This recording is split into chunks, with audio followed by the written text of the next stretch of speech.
Great question, because I could not even look at it for 2 years.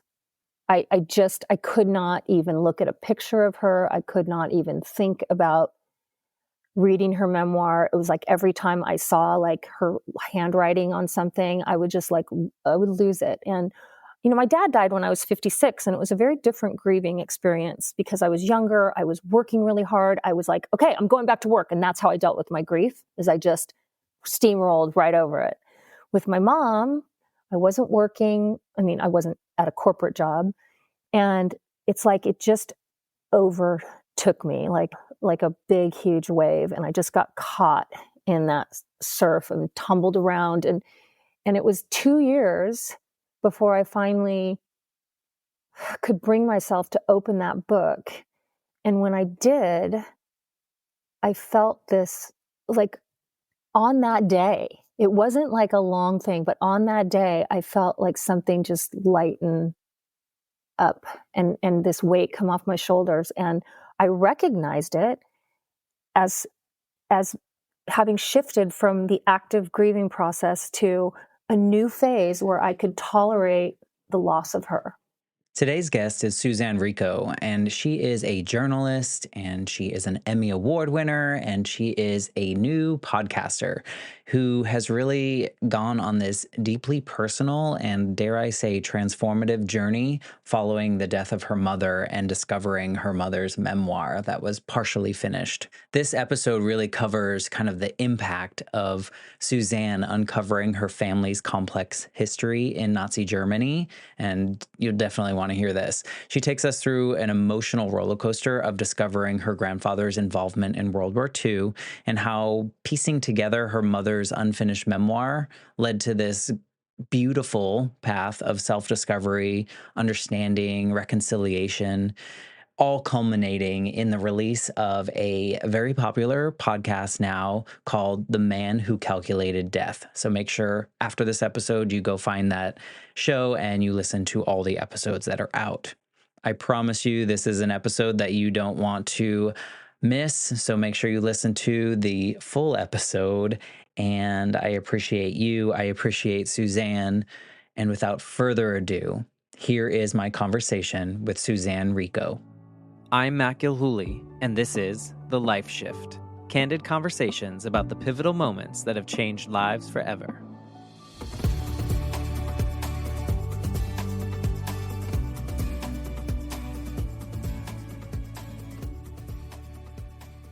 Hello, my friends. Welcome to the Life Shift podcast. I am here with Suzanne. Hello.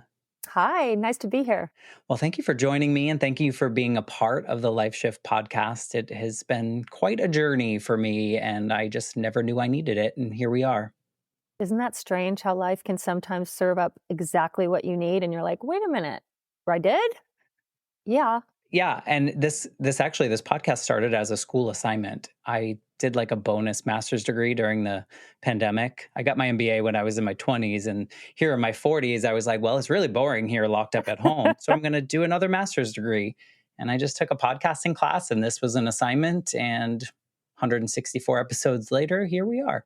That's amazing. And I'm not interviewing you, although I am a news broadcaster and reporter, so I'm going to have to read up more on your life, how you came up with this concept, because I think it's really, really cool. Well, thank you. And I will tell you, because there are probably people listening for the first time, listening to your story, or they know you, or they feel connected to you.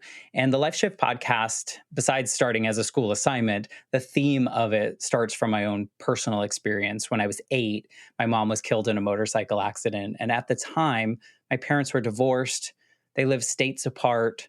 I lived with my mom full time, was visiting my dad at the time. And he sat me down and had to tell me that my mom had died in that accident. And at that moment, my life splintered from what it was supposed to be, or what we all thought it was going to be, to this new version that no one had any idea what to do.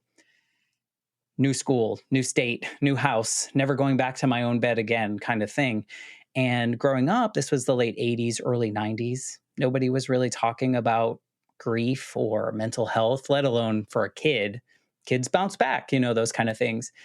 And behind the scenes, I always wondered if other people had these line in the sand type moments where, like, one minute to the next, everything's different.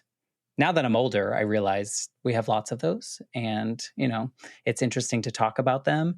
But really, that's where the life shift comes from. And I'm just so honored to be able to talk to people about all these different life shift moments in their lives.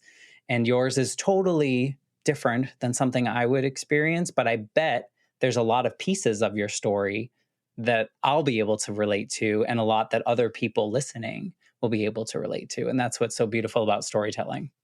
Exactly. I was just going to say that in telling my story, which, has some pretty dark themes, I have been shocked at the people that say like, "Oh my gosh, I get it." Like, and I'm kind of gun shy about like, what's the reaction going to be when I tell people that I have this grandfather who made a wonder weapon, a super secret super weapon for Adolf Hitler.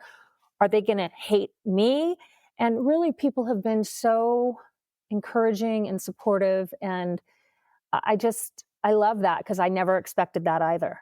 Yeah, that's tricky too. I think, now that you've given away the whole plot here, no, I'm just kidding. Spoiler it's alert. it's tricky because there's a lot of conversations that we should be having, but we don't have because we're afraid that other people are going to think certain things of us, or connect your ancestors history to you, like all these Mhm. things that we grew up thinking we can't share this. Like for me, I wasn't allowed to be sad because I was a boy, right? Like I wasn't allowed to cry because boys don't cry. And you grow up Mhm. and then you assume that for so long. And now all I want to do is talk to people about feelings, and like the fact that I can be a full human and have all the emotions and those kind of things. And so I totally understand your story where you're like, these really bad things happened in my lineage, and we'll talk the details about that in a Yeah. second, and then wonder like, are people going to assign that to me? But no, it's so important that you talk about it because we don't want it to happen again. We don't want more people, like we don't want more of these things to happen. We don't want other little boys to not be able to cry and then grow up and feel like they can't be a fully formed human. So I love that you're putting this story out there. We're going to talk about it in this episode, but I think kudos to you. No matter Thank what you. the response is, I hope that you absorb those pieces and feel really good about what you're doing. Thank you. I'm getting there. It's a slow learning experience. Well, I think it is for all of us. Yeah. So before we get into that particular story, you kind of hinted at it a little bit, but maybe you can tell us a little bit about who you are in this day and age. Who are you? Yeah. What do you represent? I love the way you said that because it's in this day and age. So for years I had this like identity of who I was, and I was a newscaster and reporter, right? I mean, that's what I did my whole career. It's what I based my identity around. And I've been out of it for 10 years now and sort of casting around a little bit, like what am I going to do now? Like once that I decided to leave that business, I didn't really know who I was or who I should be. And so I think I spent some years just trying to find something else that really fulfilled me and made me happy. And then my mom died, which did not make me happy, but it sort of bequeathed me this legacy that became a passion project for me and took up the next 6 years of my life. So like I would say that I'm a journalist first and foremost. I have been lucky enough to work in several mediums, and now I am in the podcast medium for the first time. And as somebody who's going to be 60 in, oh my God, 2 months, how is that possible? I feel like I'm so lucky to have found this at that age. Like I am really feeling, I think for the first time in my life, super fulfilled, really challenged, right? Like you went and got a master's degree during COVID. I started working on this podcast because I needed something for my mind. And, I've become, I think, pretty good at it. And I think I will do more and more of these projects. And as we were talking about just a little while ago, like when you put out these passion projects that are personal, you take a risk, right? And you have to be ready for whatever response you're going to get. So as I go forward with it, I'm like half terrified, half excited. There needs to be a new word for that, Matt. We need to come up with a word for what it is to be excited and terrified at the same time, because that's very much how I feel. You asked who I am. I'm a mom of two. I have a great husband. I have a beautiful black lab named Blueberry. If I didn't mention those things, you couldn't get a full idea of who I am, because I'm not just an obsessed journalist trying to tell a story. I have a really full, beautiful life, and I'm so grateful for it. Yeah. I mean, I love that transition for you. And I love that you're finding passion. I think you probably grew up thinking this as well. I know I did. You thought like a certain number age was old, right? And like you couldn't do anything new after that. For me, it was 32 because that's how old my mom was. So I thought Mm.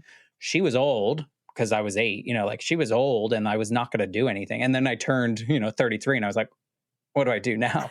But I love that, like, you're showing that you can find all these fun things that you can do at any age. And it's just a number, right? It is just a number. And here's the one thing that really gets to me is when people talk about, like, oh, my third act, it's the third act. It's like, you can have as many acts as you want. You can have as many life shifts as you want. You just have to be it's staying flexible. And obviously it's great if you can stay flexible physically, but mentally you have to stay flexible and like, learn new things. And I don't want to think of this. I refuse to think of this as my third act. It's just my next act. And I can't wait to see where it's going to take me. Yeah. Before we get into your story, do you find it hard because I would imagine as a TV personality, if you will, or, on the news or doing what you were doing, there's a big performative nature to that. And do you find it hard to shed some of the performative nature when you're focused on like these more passion projects or things about you? Or do you feel like it has to be perfect? I don't know. You understand where I'm going? Like, I feel like, I think there's two sides of where you're going. I mean, the performative nature of my job, I've really shed all of that. Like, my favorite thing to do is to come down and sit in my pajamas in front of my computer and work. Maybe I'll put a baseball hat on if I got to go walk the dog. So that was a big life shift for me, of going from, wearing suits, heels, makeup, hair. Like, this is as good as it's ever going to get. I just don't really care anymore. But that's there's great. also, yeah, and that feels really good. But there was another part of that I wanted to address before I got into just the looks. And maybe it's just that, getting older, I just don't care that much anymore what people think of me. Like that, there's a lot of freedom in that. I agree. The older I get, the less I just put it all out there. It's easier to put it out there and then not worry about it. It is. And guess what? If you don't like it, you can scroll. Like, like, I Exactly. don't know. I used to worry so much about what everybody thinks. And, people used to tell me your lipstick color is wrong. And why do you have bangs, or, pick. And it's just like, whatever, bring it on. Glad you found this part of your life, and let's talk about your story. And I think the best way to do it is maybe paint the picture of your life leading up to kind of what we're going to center this conversation around today, and then we can go from there. Okay. My mom grew up in Nazi Germany, right, as a child. And it was a story that she told to us in pieces when we were kids. And she told it because I think it was so damaging to her, the things that happened to her. She told it in like a fairy tale style, so that we really couldn't tell the difference between Sleeping Beauty or Cinderella or the Big Bad Wolf and the story that she told of, her city burning and her home burning in a terror bombing, or the day that her mother died in very violently and mysteriously. I'm not going to spoil it for the podcast, but at the age of 7. And so I didn't ever know about my own history. I didn't ever know about what she had gone through and who my grandfather was. And it wasn't until she died of her third cancer. She was diagnosed 3 times and she beat the first 2, and then the third one took her. It wasn't until she died that I realized that she had written this memoir, kind of half written it, and her last request really was that we finish this book for them, that my sisters and I finished this memoir. Well, what you're probably thinking is, how do you finish someone else's memoir, right? Like, that's really intimate and specific. And so, yeah, it wasn't easy. It kicked off this quest for me to understand my family history in Nazi Germany and my connection to kind of the worst parts of Nazi Germany, the death and destruction, the Holocaust. My grandfather's flying bomb killed thousands of people in England. There were so many bad consequences of that. And I just dove into it head first to try to learn everything that I possibly could. So that moment, or it wasn't the moment when my mom died. It was that started off sort of this balancing point where I knew I was going to change and fall into another life, but it took a while because I was so mired in grief. Yeah. Well, so you didn't know that she had written down this memoir at all? She had like told us that, yeah, I'm writing this memoir, but I had never seen it. I didn't know what state it was in. I didn't really know like what she was writing about.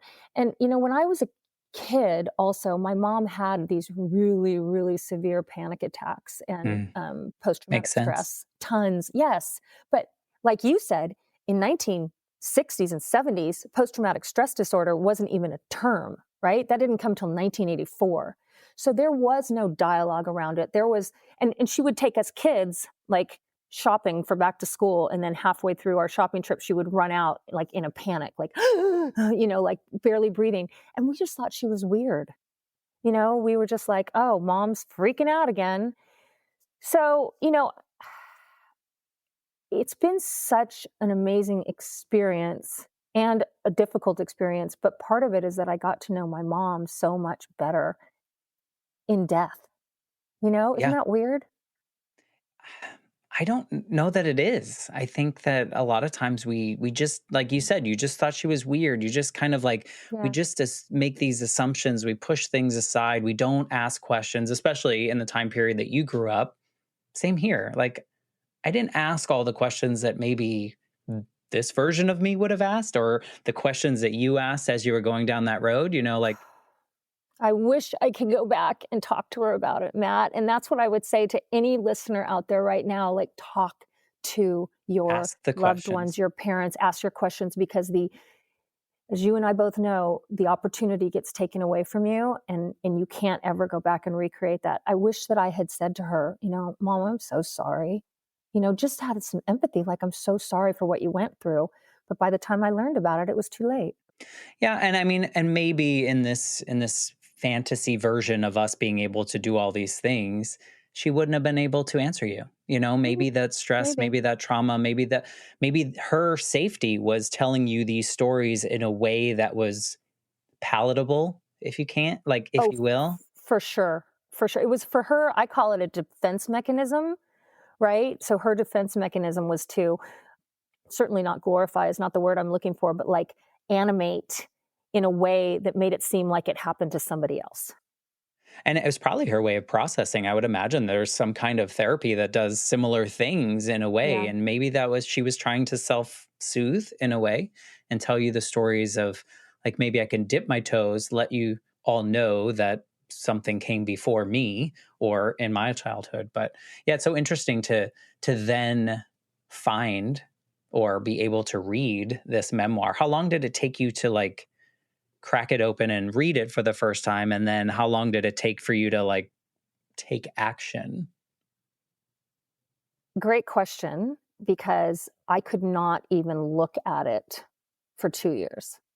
I could not even look at a picture of her. I could not even think about reading her memoir. It was like every time I saw like her handwriting on something, I would lose it. And, my dad died when I was 56, and it was a very different grieving experience because I was younger. I was working really hard. I was like, okay, I'm going back to work. And that's how I dealt with my grief, is I just steamrolled right over it. With my mom, I wasn't working. I mean, I wasn't at a corporate job. And it's like it just overtook me like a big, huge wave. And I just got caught in that surf and tumbled around. And it was 2 years before I finally could bring myself to open that book. And when I did, I felt this, like, on that day, it wasn't like a long thing, but on that day, I felt like something just lighten up, and this weight come off my shoulders. And I recognized it as as having shifted from the active grieving process to a new phase where I could tolerate the loss of her. You know what I mean? Yeah. Where I could handle it, and where she felt with me. And she hadn't felt with me. That was one of the things, Matt, that the grief was so terrific, because I would like look for her somewhere out there in heaven or the universe or wherever you want to believe our loved ones go. And I could not find any trace of her. And that broke me. That broke my heart. It's a lot of pressure to put on yourself, though. I was just like, Mom, come on, where are you? You're around somewhere, right? You know, show me that you're here. And finally, when I opened that memoir, I was like, oh, there you are. And it's never been the same. You know, I've just gone up and up and up from there. And now I feel her with me every moment, really. First of all, I think your story about grief, or your comments about grief, are so important to share, because I think people assume that there's like one way to grieve, or like you pointed out, there's one way that Suzanne will grieve. There's one way that Matt will grieve. It's not true, because you had a different grieving experience when you lost your father than to when you lost your mother.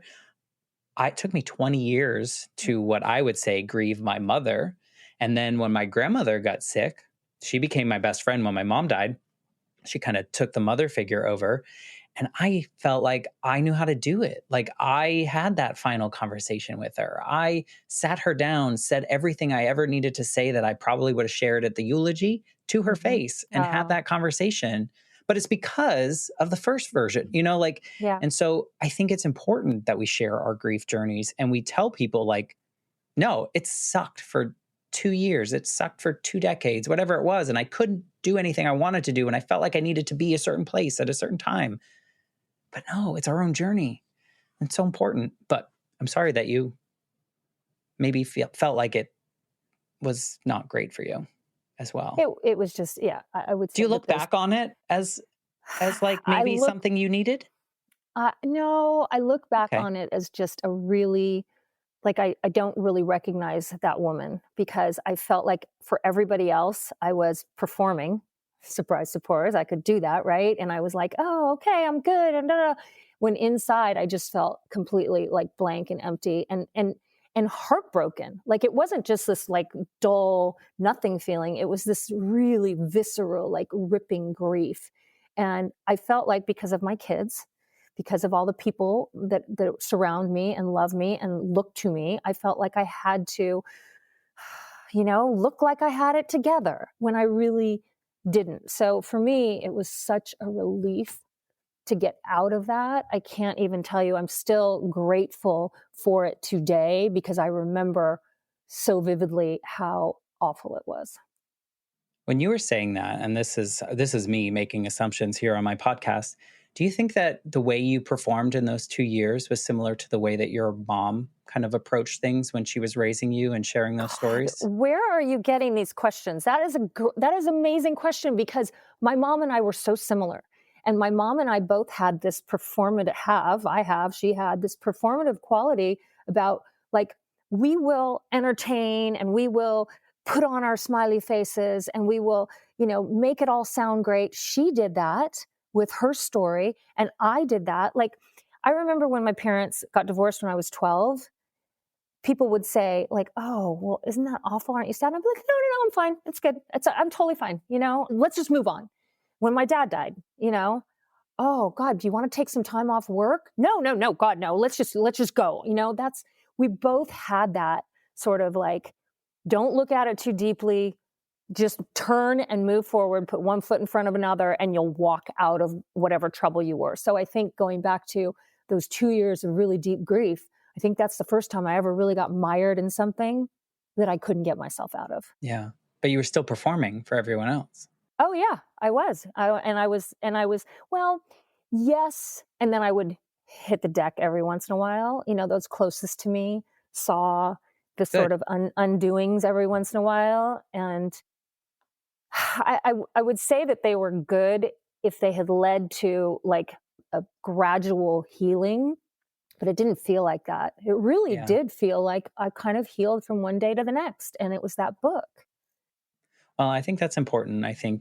I don't mean good like No, that I I was know. so happy to see that, but I think it's important for people to see us not at our best, to know that like we're fully human and we're experiencing life, and it's not always easy and sunshines and rainbows and all the things that come with it. But in any case, I love that that reminder of your mother when you were ready for it came in the way it did and kind of unleashed this next part of your journey in the fact that like now you have this half finished or however much finished book that your mom wrote.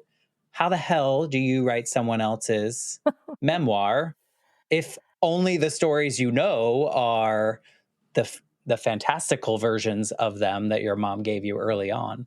Well, I don't know if you've followed along with the math, but she died in 2013, and it's now 2024, and I'm just getting to the end of it. So it was a long process. I couldn't start it at the beginning, and then when I finally did start it, even though I very much felt my mom with me, urging me on, being very positive and happy about that, I felt like I can't do this.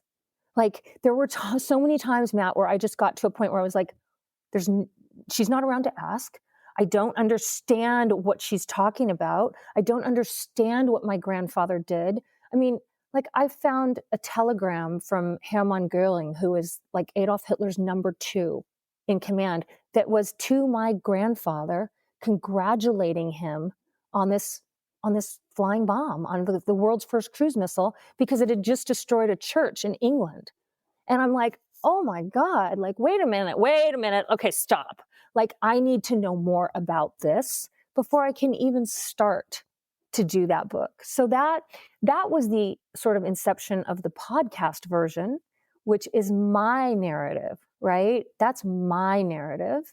And I don't know if we want to skip to that, but I realized that there's no way that I could finish that book until I educated myself as much as I could about the larger history around it, about what my grandfather did. And that took years and years. And once I finished that, I went back to her book and I built in her words as a child and tried to braid it into the larger history, right? Because it needed context. That was one thing that she didn't put in, is the context. And you were talking about World War II Germany, right? That's a pretty amazing, terrible context. And how old was she when she left? She was there? 75, but she was very young 75. I feel like it's always like, oh, 75, who cares? And I'm like, no, she went too early. But did she move to the States or did she live in Germany? I'm sorry. Yes, she left Germany at 11. Okay. She emigrated to the United States when she was 11. Yeah. And then she just pushed all of her German heritage to the past and looked to the future and became an American. That's like was her goal. Talk about a life shift. I mean, her life shift there was total. She learned English in 3 months. Yeah. She became an English professor. She wrote 2 best-selling books. Like, okay, Mom. Yeah, no pressure on you now to finish that up. Exactly. Before you tell me your story of like digging into that and how you created your narrative and finished her book, how did your sisters have a similar experience to you when your mom passed and with this memoir? And was there an involvement in this or? So my sister Stephanie, my older sister Stephanie, she is my co-pilot, I would call her, in the podcast. She has worked on a version of the memoir as well, like a version that is sort of just what my mom was writing and without the context that I'm trying to put it in. So she has been intimately involved in all steps of it. My younger sister, Simone, she actually read pieces of my mom's memoir for the podcast and she's a beautiful pianist, and she did the classical piano music that I use throughout the podcast. So she was involved in that way. As far as like grieving experiences, it's strange because I'm so close to my sisters, but we all three really had different experiences with that. I think it's normal. I don't think Yeah. it's too strange. I think, we're all individuals at the end of the day. So, Yeah. I think we process them in different ways. I was just curious if like if they were like, I'm going to read it tomorrow after she died, or if it was a longer period in which They were more able to do all of that than I was, for sure. Like we did this memorial video for my mom, after she died, and I saw it at her funeral, and I did not see it again for maybe 7 years, because every time I turned it on, I would cry so hard that I couldn't see it anyway. So I'd just turn it off. Well, fair. I think that's fine. It's curious how we think that everyone that has a similar relationship with someone might grieve the same way. And it was like, I was the first one to like thumbs up grieve my grandmother in a way that felt very positive. And my father and his brother didn't grieve in the same way, because this was really the first loved one of theirs. I mean, they loved my mom, but she wasn't blood related to them. Right. This was the first loss for them. So they didn't really know how to approach it in the same way that I was like, I'm a pro, like I can do it. So Yeah, wow. it makes a lot of sense. So tell me, what was that like? What was the first step where you had to start to create this context? Because now you're finding these letters, you're finding telegrams, you're finding all this stuff that like you probably normally would read in like a history book or like in a museum or something. And these are in your personal artifacts. Yeah. What is that like? Once I realized that I had this really amazing archive of family history, I went to my aunts, right? Because I'm a journalist, I was like, okay, what's my source here? What's my source? Like, how am I going to figure this out? So I basically went to my aunts, who at that time were 88 and 90 years old. And I said, look, guys, you need to help me. You need to be my guides into the past. My mom is not here. You need to explain these things to me as best you can. And boy, Matt, both of them are pack rats, and they brought out more stuff, and just like letters about when my grandfather joined the Nazi party in 1937, and a ski binding that he invented in 1955, and like they had so much stuff. And so I really had them sort of take me step by step, guide me into the past, and give me as many narratives as they could. And they're amazing at 88 and 90. They were all there. And what I found was that when you go that far into the past, really anywhere into the past, 3 years, and you talk to different people about what they remember, it's different, right? So my mom had a different story than my Aunt Heidi, had a different story than my Aunt Trouty. They remember their father in different ways. And so what I wanted to do with my version of it is I wanted to make it my story, right? I didn't want to tell my aunt's story. That's not fair. I didn't want to tell my mom's story. I didn't want to tell I wanted to tell my story about finding out the truth about my family. And I think that's what it turned out to be. It's this investigation / exploration / adventure / quest to understand this time in history that was really important, and where world history and my history collide, right? I mean, that's fascinating. It was kind of cool. It was really cool, actually. And I think I describe it in the podcast this way. At some point, the really blurry pieces missing puzzle that was my family ancestry began to feel a little bit more like a map, and something that I could actually put my finger on and start to trace the family steps that led to me, being born in 1965 in Cupertino, California. Yeah. So it really turned from like a crappy puzzle that I couldn't figure out how to put together to a roadmap from the past to the future. Yeah. I mean, that's fascinating in itself, to be able to uncover that. I mean, I watched like Finding Your Roots, like on PBS, and you kind of hear all these things. Your aunts were basically the archivists with all the things that they had for you. Yep. but how also like cool enough if you're understanding your ancestry, but yours is complicated because now you have this to deal with. Does any part of you start to like absorb that, to feel like, is there a guilt that comes with it? Is there a shame? Like how does someone discovering more of this for the first time kind of process that? Well, that's another question that I absolutely love, and you're dead on, because I had never thought about concepts of generational or collective guilt before. Why would I think about that? I had never thought about what responsibility I might have as the descendant of a Nazi scientist who made a weapon of mass destruction. What responsibility do I have, not for World War II or for the Holocaust, but to somehow contribute to solving? You can't solve the problem, it already happened, but do you know what I'm saying? What responsibility do I have to make sure that never happens again? To speak out, to tell my story. So I had to wrestle with those issues straight up at the beginning, because once we went to Germany, my sister and I went through Germany to Germany, we followed our family path physically through Germany.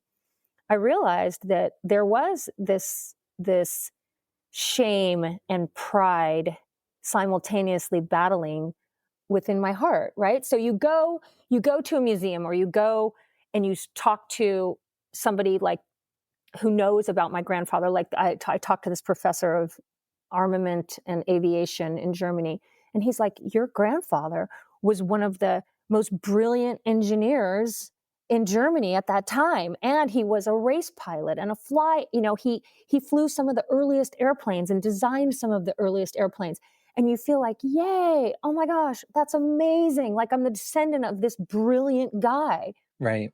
And then we went to an underground concentration camp called Mittelbau-Dora, where slave laborers had to build my grandfather's bombs. They assembled them there, right?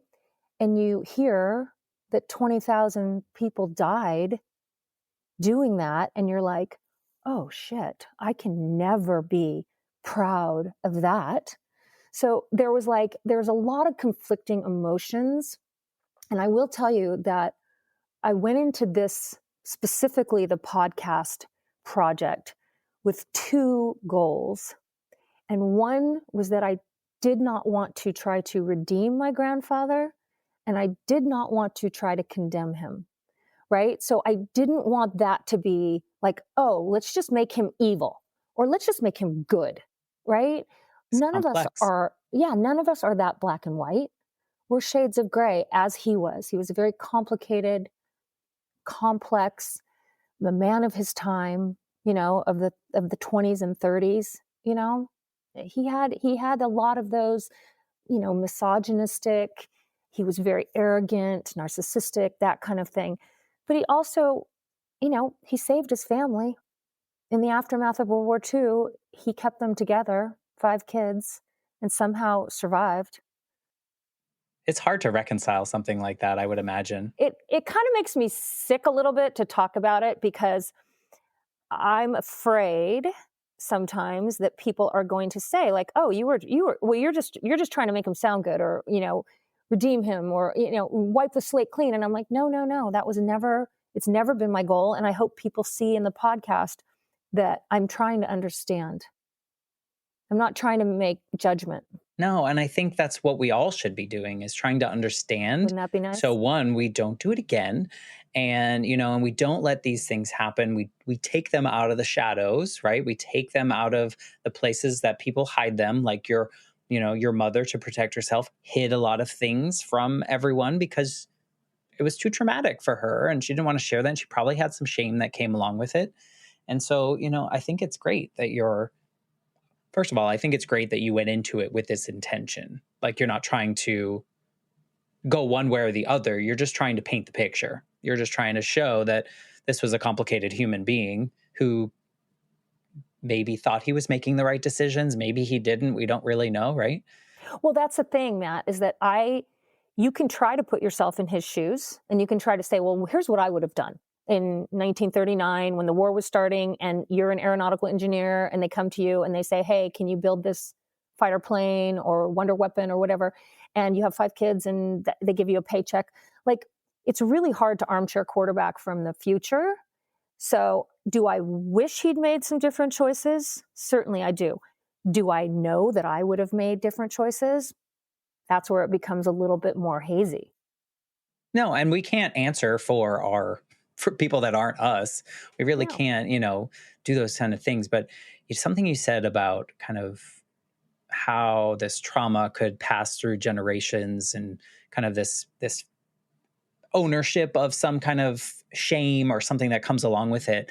And part of me made me think of someone on the podcast talked to me about epigenetics. Have you talked at all about that or thought about that? Yeah, my sister knows about all of that stuff, right? Yeah, and something in that something that maybe your mom's trauma kind of gets buried in that DNA and kind of passes on to the next generations. And you don't really, maybe it's a little bit more subtle, maybe it's whatever it is. And maybe that is that connection of how that the way you performed through grief and those kind of things, similar to your mom. I wonder if Yeah. part of that relates to how that passes down. I mean, I think I got some of my grandmother's trauma from her terrible childhood passed, through. And so I always think about these things of how like we can be connected to these people. Yes, you can look at DNA and of course we're connected in that way, but some other things might have come along with it. And that's how that kind of feeds into you. Yeah, I think that is certainly, it's an interesting premise. And I also think that like just by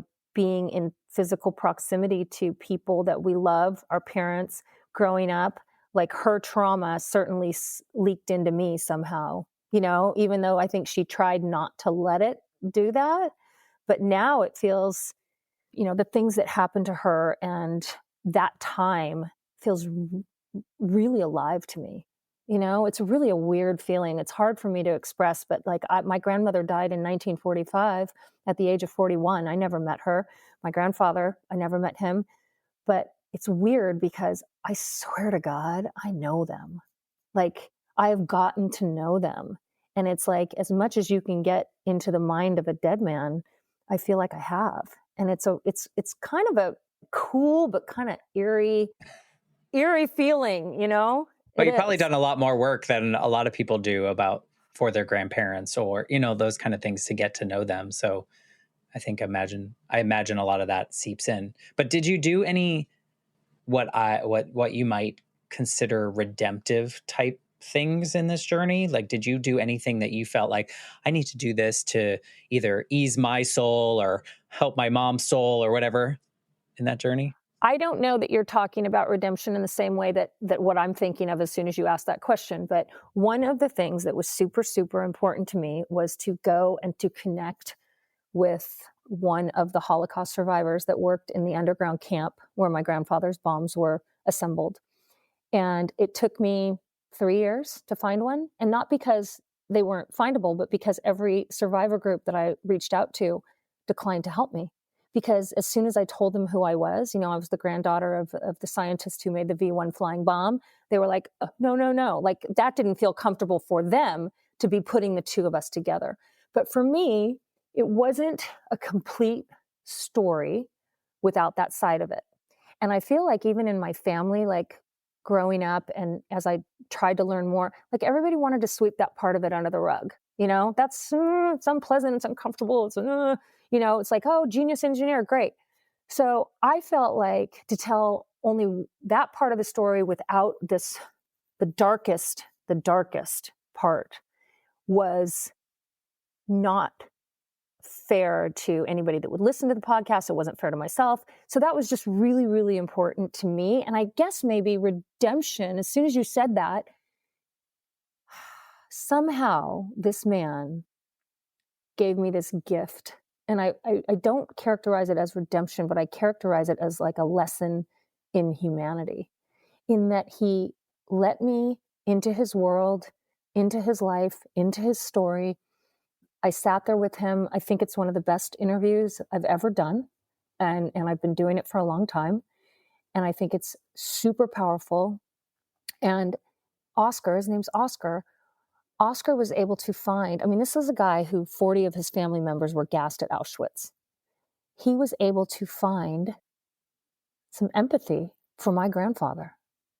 And that just completely blew me away and did give me like, okay, this is what I've been working so hard for. This is why I felt like I had to do this story, because it's going to connect me to these people on the other side that make my experience wider and deeper and open my heart in ways that I would have never had my heart opened if I hadn't done this. Yeah. He's amazing. Maybe the approach was this, I'm looking for redemption, but what you got was much richer and much better than any kind of redemption for your family line. Yeah, I just did not expect it. Yeah. And it was And that's the such, best. yeah, it was a benediction of sorts that he gave to me. And I feel, like if he could understand, then certainly it was worth me trying to understand. Did you feel different walking out of that interview? Yeah. I mean, Oscar and I have become friends. I just flew to St. Louis for his 94th birthday to celebrate that with him. And it's interesting to me because not only do I do his story in the podcast, but I'm working on a project to tell the story of Oscar and me, of our friendship, because it's such an unlikely friendship, right? And so how I felt when I came away from that wasn't like the normal interviews that I usually do, where I'm like, oh, okay, I just interviewed, the wife whose husband was just murdered or whatever, and now I can walk away and forget about it. I felt like, oh my God, I have like new friends, and it almost feels like family. Like Oscar's wife always says, I'll be your mom. I'll be your mom. She's German, so she says that. And I think to myself, I got this whole new dimension to my life. And there's something to be said that you chose to do that too, because I think a lot of people wouldn't choose to do that because they're afraid. I was so nervous. But that's so strong of you to put that down and walk into that conversation. I mean, very well could have screamed at you, blamed you, done all these things. Yeah. Rightfully so. I mean, yes. You're freaking me out right now, honestly, because you're saying like things that I say to people. And I'm like, wait, how does he know? Because I know you haven't listened to the podcast or spoken to me before. But I say that in my podcast because I'm waiting at his front door. And it's like, knock, knock, knock. Wait. And the time is click. And I'm like, oh my God, did he change his mind? Is he going to come out and be like, get off my front porch? And I say in there, and if he's still angry after all these years, rightfully so. So yes, I had a tremendous amount of fear and trepidation and anxiety leading up to that moment. And then as soon as he opened the door and I looked at him and I was like, oh, it's going to be okay. Like I just saw it in his eyes. I saw it in his eyes that he did not harbor hate or resentment or anything toward me personally. This journey of discovering and figuring out this map of your life and the lives that came before you, has it changed you?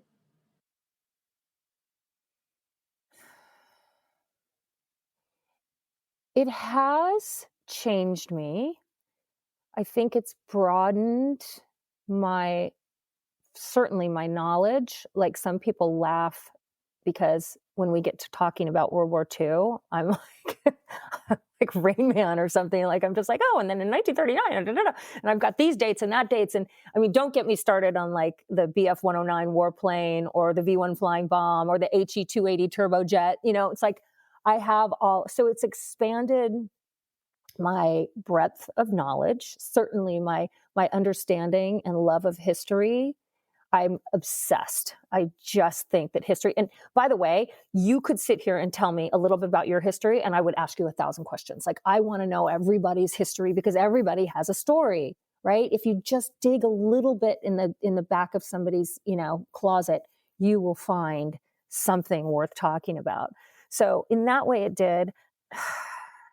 There's a little bit of a negative connotation to what I want my answer to be in terms of how it changed me.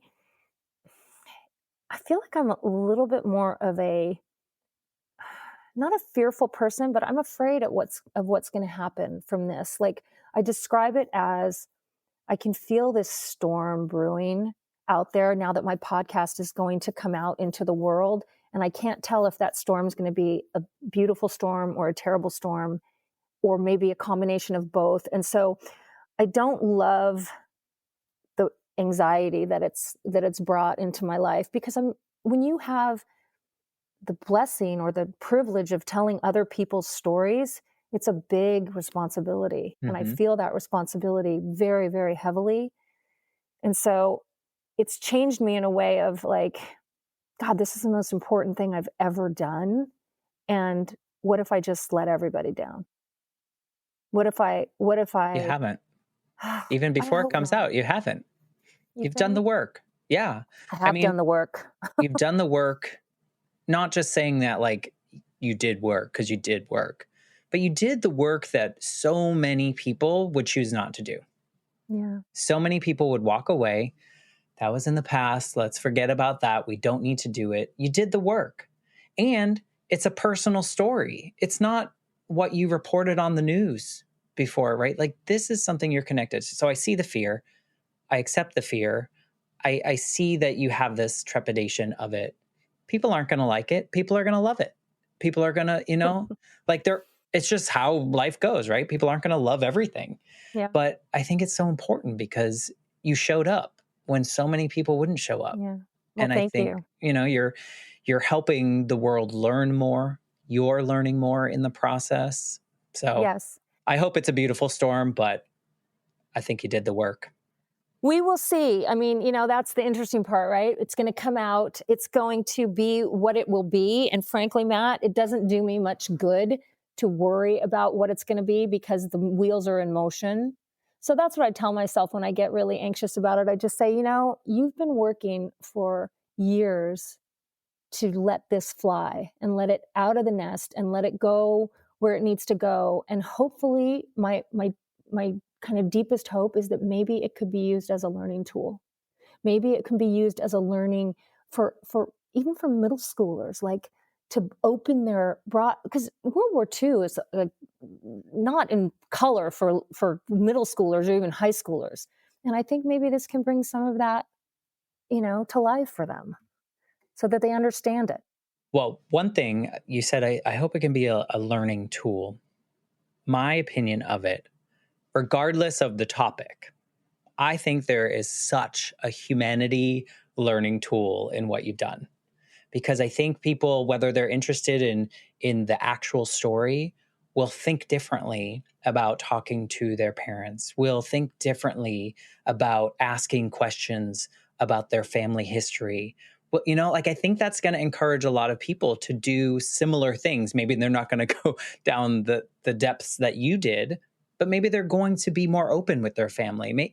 So I think there's a wider implication of what you're putting out into the world beyond just the story you're sharing, if that makes any I sense. hope so. I hope that if anybody can go like, oh, I'm going to ask grandma, what it was like when she was a girl growing up in, 1940s United States or wherever, Japan or, whatever, like, what was it like? And I guarantee that answer will surprise you.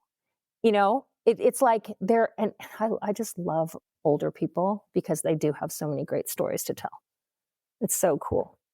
Do you ever sit back and think about how, this is going to be hard to word, but your mother's passing and your mother's cancer and your mother's end gave you this weird gift of this journey that you've been on since? Do you look at any of that weird silver line? It's really hard for me to say out loud, as you can see, but do you see any of that as like almost like a gift that she left for you? Oh, huge, huge, absolutely huge. It's such a huge gift because not only did my mom give me this tool to learn about my family ancestry, but it's something I can pass down to my kids, right? And I don't think we ever really think about that. We're so busy with our lives and being parents or being kids or being workers or whatever we're doing, that we don't really think about, like, time will run out at some point to tell these stories and to pass them down. My kids are almost 17 and 19, and they didn't know anything about their family ancestry. And now, after years of listening to me putting this podcast together and talking about it, they talk about their great grandparents as if they know them. And by the way, it brings me no amount of happiness and peace to know that when I'm gone, they can put that podcast on and hear my voice, Yeah, they could put this and podcast on. they can put this podcast on and they can hear my voice and your voice. And, I think I love that. for, at least for me, Matt, as a mother, I just feel like it's going to help me live on in their minds and lives and hearts. And my mom lives on in me. They say that we only really die when no one remembers to say our name. Mm-hmm. And I think that is really true. Yeah. Here comes a weird statement from my head, but I think of like how I do this. It's my podcast. I can do whatever I want. Exactly. But, you think of how your mother trickled out these stories to you in ways that were not full. They were not complete. They were not a way.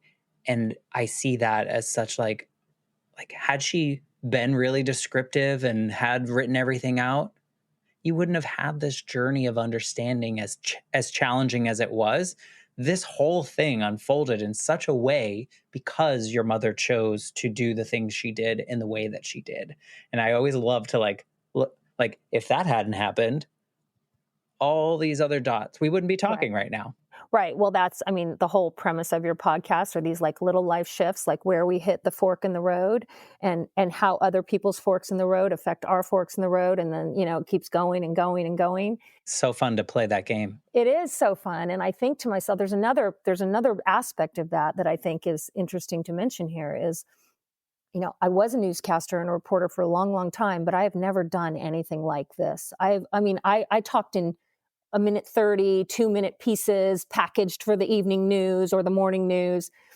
This is 9 episodes, 35 to 40 minutes an episode. It is a sweeping epic that goes from 1899 to United States in the 1950s with the space program. It's an epic story. And I had to teach myself to tell that kind of story. I had to teach myself to edit. Because I did the rough cuts. I had to teach myself how to understand code and like crazy things that I never wanted to know before. And I probably half of it I still don't want to know. But I came away from this with these skills that I would have never had if I hadn't done this project. And that to me, I'm like, okay, that's what we were talking about earlier in this podcast. It's like the learning, the evolving, the coming to a different point in your life where you're like, God, I never thought I would be sitting here editing. And guess what? I'm a pretty damn good editor. That's cool. No, I'm the same way. If my mom hadn't died, we would not be having this conversation. Yeah. I would not be the person that I am today. I probably wouldn't be as empathetic. I probably wouldn't be able to ask questions of people that maybe more normal people shy away from, And so all these things, it's hard to say that I'm grateful for the experiences because of this really challenging moment. And it's kind of the same for you is you had a really hard grief period, but when you opened that book and the light kind of shined on your face, like reading rainbow kind of thing. And you were able to kind of go into this new journey for yourself. What's the name of your podcast? I don't think we said it. The Man Who Calculated Death. Well, there you go. That's going to get a lot of downloads just because of the name of it. The Man Who Calculated Death. Yeah. And it comes out November 6th on Wondery Plus. That's awesome. So by the time this episode comes out, it'll have been out for a little bit. Yes. Hopefully most of the episodes are out by now. You are able to go on Wondery Plus and check this out. Yes, I hope so. And so Wondery, I'll say this because it's coming out in January, but Wondery Plus has a 3-month exclusive on it. And then it will go over to a free ad-based Perfect. Where you have to listen to the ads, but it'll be free. So, if you don't want to join, It'll still although I be hope you out in will, some way. Yeah, it'll still definitely. be out in some way, and you can, follow along. And I have a website at themanwhocalculateddeath.com where I have a lot of those archival materials that I'm That's going to be awesome. putting on as the I love episodes that. drop. So, yeah, deep dive. So I love to wrap up these conversations with a question. And I'm wondering if this version of Suzanne sitting here talking about this, having completed the podcast, having, wherever you are on that memoir piece, Close. if you could go back to the Suzanne that was in the deep throes of that grief journey, can't really talk about your mom or read the book, you're looking for those signs. Is there anything you would want to tell her?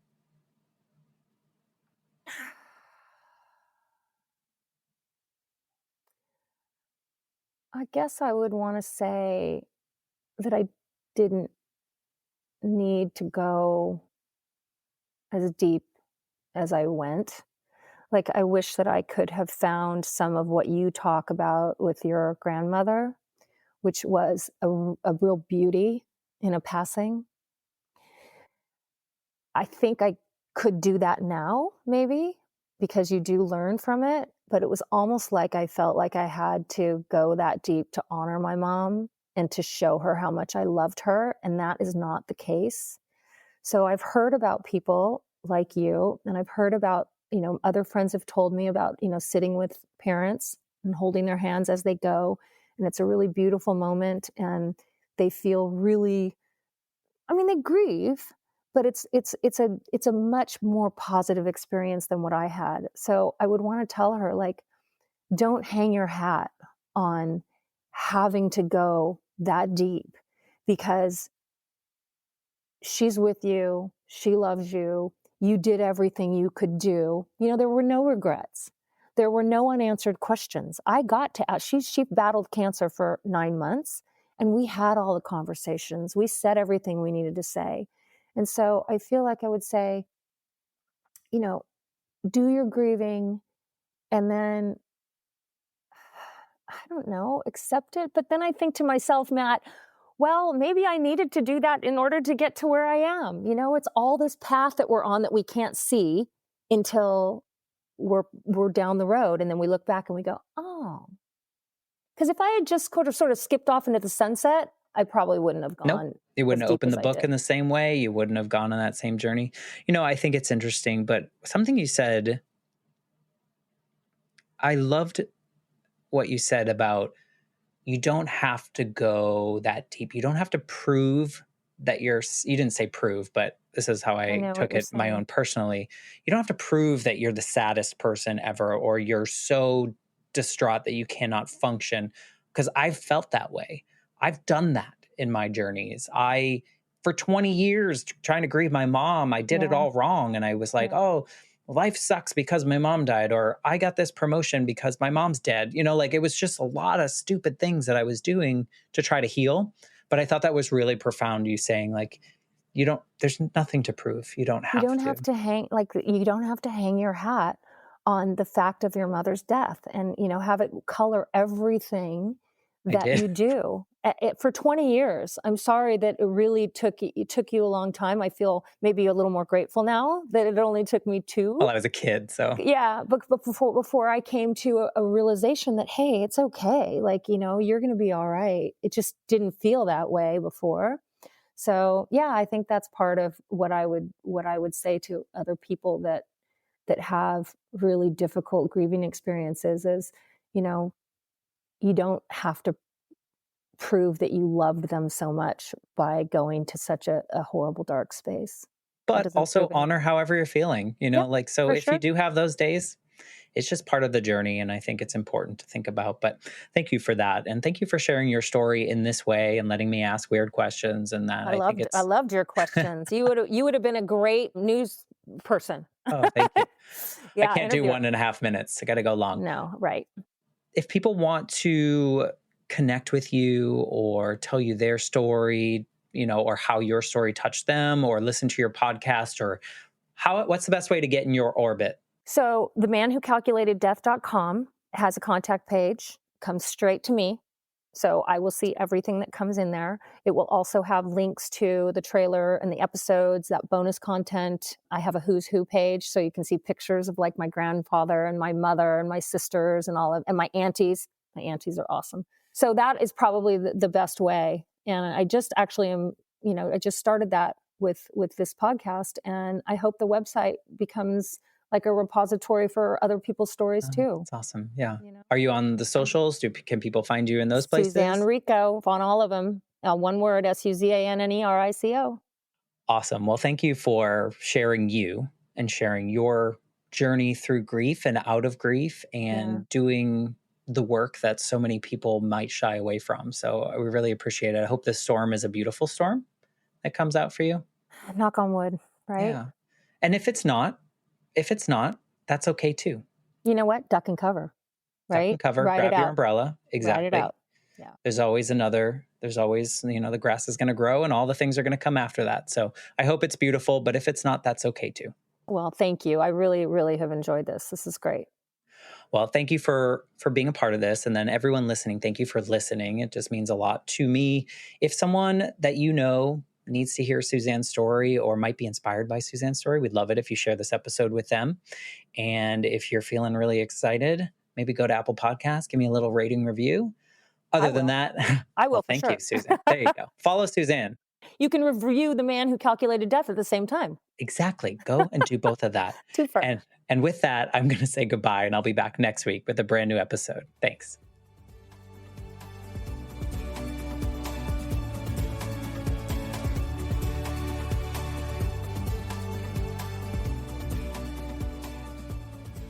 For more information, please visit www.thelifeshiftpodcast.com.